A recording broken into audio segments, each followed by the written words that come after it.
execute Order 66? Yes, Lord Sidious.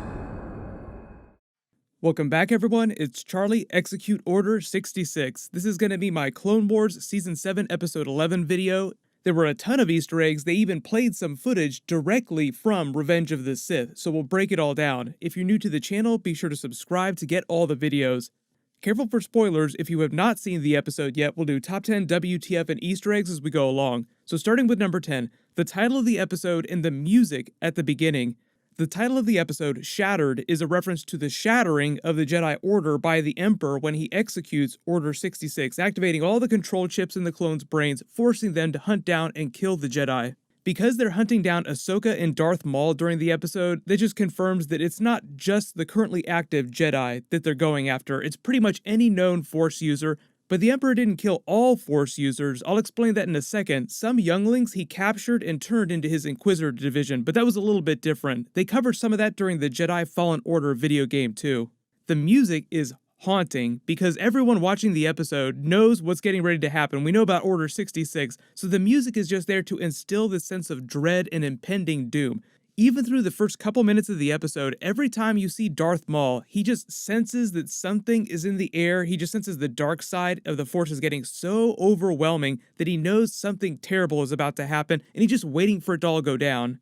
9. Ahsoka and Bo-Katan imprisoned Darth Maul in the last remaining special Mandalorian Jedi prison for transport back to the Jedi Temple. It's a reference to the Jedi-Mandalorian Wars thousands of years ago. They reference her sister, Duchess Satine, again, saying that she had all the anti-Jedi weapons dismantled or outlawed a long time ago. This is pretty much the last remaining relic from that era. But because we know the Mandalorian's Great Purge is getting ready to happen, we know that there's a whole bunch of other Mandalorian relics that the Empire is going to raid pretty soon. When Ahsoka references Bo-Katan becoming the new leader of the Mandalorians, that's actually a reference to what's going to happen on Star Wars Rebels in a couple years down the timeline, where she becomes the leader of her people. They reunite, and Sabine Wren's going to give her the Darksaber. Right now, the Darksaber is actually still on Dathomir, left there by Darth Maul. It will show up next on Star Wars Rebels. Number 8, the Jedi Council moves against Palpatine. With the war technically over, they have that scene where Mace Windu and Yoda, the rest of the council, discuss how they're worried Palpatine isn't going to give back his emergency powers he was granted by the Senate. During Revenge of the Sith and Attack of the Clones, they sort of address this, where he slowly, bit by bit, convinces the Senate to grant him more and more decision-making power and autonomy. Then finally during Revenge of the Sith, after Anakin turns to the dark side, after they execute Order 66, he declares the Republic's going to become a new galactic empire, officially naming himself Emperor. Then they eventually disband the Senate entirely before the events of A New Hope. They sort of reference that during Episode 4. This meeting between Mace Windu, Yoda, Ahsoka, the Jedi Council is right before Mace Windu talks to Anakin about Palpatine being a Sith Lord, then them showing up ready for that big fight. They also remind you a little bit about where you are in the timeline of Revenge of the Sith when Mace Windu tells Ahsoka that they've located Grievous on Utapau, so it's right before this big Obi-Wan fight. Number 7, you all probably noticed how the Republic battleship looks even more like a classic Star Destroyer the way that they filmed it during the episode. All the men are starting to look more like Imperials. The uniforms look much more classic Star Wars. The way they filmed the bridge of the battleship with the pits and the men looking up. Darth Maul's prison cell looks exactly like Leia's prison cell from the Death Star in A New Hope. Remember, at the end of Revenge of the Sith, they sort of tease the construction of the Death Star that's been happening for a while when the movie picks up, because they have most of the bones of it created. Even all the clone troopers start acting more like and looking like the classic stormtroopers. But here's the thing, actually, big Easter egg about the classic Star Wars films. Originally, George Lucas had the idea that the stormtroopers in the original movies were all supposed to be clones, but then that slowly changed because the clones all started to die from old age, being replaced by regular people during the events of the original trilogy. Like when we see Rex during Star Wars Rebels, he's actually kind of an old man. So most of the stormtroopers by A New Hope, Empire Strikes Back, and Return of the Jedi are actually just regular people that have been conscripted into the Empire. 6. Ahsoka and Rex's last conversation before Anakin turns to the dark side. So they're standing here on the bridge, they have this really deep conversation about how the Jedi aren't supposed to be soldiers, but Ahsoka has spent her entire life as a soldier. That's just a reference to them creating her for the Clone Wars series and how she began as a Padawan under Anakin's tutelage in the first season. Dave Filoni actually said that he and George Lucas actually had conversations about almost retconning her into Episode 2 Attack of the Clones as this young girl here, but because the ages didn't work out with the timeline, they didn't wind up doing it, just because Ahsoka at this point needed to be way older. Commander Rex gets all philosophical about the clones, reminding us that the clones are tired of the war, they're ready to retire, but they know that Darth Sidious manipulated everything from the start, the whole war, and without the war and Palpatine creating them, they wouldn't even exist. So it's this really weird moral conundrum on their part where they're happy to be alive, they want to lead normal, productive lives in the galaxy, but they were created for this really evil purpose. Then 5, things take a turn for the worse. Anakin finally turns to the dark side. They play a clip directly from Revenge of the Sith. This scene when Mace Windu is about ready to kill Palpatine and Anakin chops his arm off, allowing Palpatine to force lightning him out the window, creating 1,000 fan theories about how he secretly survived, because we never saw a body. Even Samuel L. Jackson, who loves being in these giant franchise movies, still makes jokes about how Mace Windu is still alive.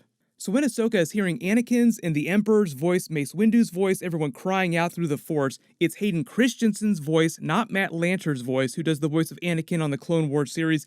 It's Ian McDiarmid, who does the Emperor in the live-action movies. It's Samuel L. Jackson doing the voice of Mace Windu. Because they have all these characters on the Clone Wars, but it's different voiceover actors playing the characters. But it's all because they literally just copy-pasted this entire clip from Revenge of the Sith into the episode. Ahsoka is clearly shaken, doesn't totally understand what happened, she's a little confused, she just knows something terrible went down. And it's also a bit of a reference to Obi-Wan's reaction to the first Death Star destroying Alderaan, when he senses all their deaths in the Force without really understanding what just happened. Then 4, it all goes down. Palpatine executes Order 66, activating all the clones. Commander Rex looks like he tries to fight it for a second, he even kills the other 2 troopers before they're able to get Ahsoka, warns her about 5s so that she can learn about the control chips, but then all the clones open up on her, including Rex. He eventually succumbs to the chip. It's pretty heartbreaking to see him turn on her right after this deep talk they just had, in knowing how long they've been friends and how all the clones in this previous episode respected her so much that they painted their helmets orange to look just like her face. Then on a dime, they all turn. It just shows you how deep the programming in those control chips goes. So 3, Ahsoka is forced to free Darth Maul and ask him for help to create a diversion. He's totally jazzed up and explains his part in all this. He was never really privy to the exact plans. He only knew that Palpatine had a plot to kill the Jedi. He didn't know about the clones until it was all going down in the moment. Like I said, through the episode, you could just see his eyes shifting around as he's sensing this all getting ready to happen through the Force.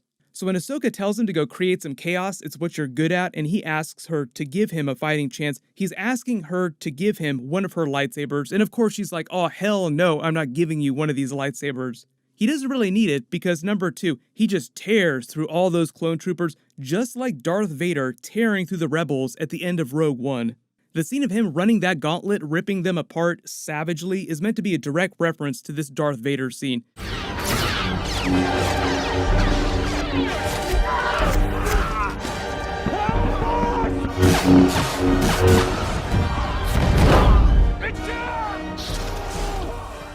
It's a great scene and a good example of how powerful the dark side can be, even though Darth Vader is way more powerful than Darth Maul. The funny parallel you guys have also probably realized between the two of them, though, is that by the time of this Darth Vader scene, he also has almost as many cybernetic body part replacements as Darth Maul. Darth Maul had been sliced in half, so his entire lower half is mechanical, but Anakin also has a lot of his body parts replaced with Sith technology. The number 1, obviously, Ahsoka is able to remove Rex's control chip, paying off the Star Wars Rebels scene in the future when Rex talks about why he didn't wind up killing Ahsoka or any of the other Jedi during Order 66. He said his control chip was removed, and then they just give us that scene here. Then he reveals the true extent of Palpatine's plan. The entire Grand Army is now hunting down the Jedi, all the clones, and it's all going to be over very quickly. Remember the Revenge of the Sith timeline. Right when this is happening is probably when Anakin is on his way to the Jedi Temple to kill all the younglings, too, for this scene. They might reference that in next week's episode just to make Ahsoka cry a little bit more. Then hopefully in the finale they'll show us his transformation into Darth Vader in some sort of Ahsoka post-credit scene after the ending of Revenge of the Sith, just to show us where she went into hiding next and sort of tee up the Mandalorian Season 2 Ahsoka stuff. If you haven't seen any of my videos, Ahsoka will be featured on The Mandalorian Season 2, played by Rosario Dawson. Live action Ahsoka, finally. Big reminder about what's happening next week too. The Clone Wars finale is actually going to be on Monday, May the 4th, because it's Star Wars Day, and they're also going to drop the first episode of that special Mandalorian series. So if you don't have Disney Plus, make sure you find a way to watch those episodes. Rick and Morty is also back this weekend too, new episodes, so I'll be doing videos for everything. As long as you have alerts enabled for my channel, you should see those videos when I post them. Everyone click here for The Mandalorian Season 2 teaser trailer, and click here for all my Star Wars Clone Wars episodes. Thank you so much for watching, everyone stay safe, I'll see you guys tonight.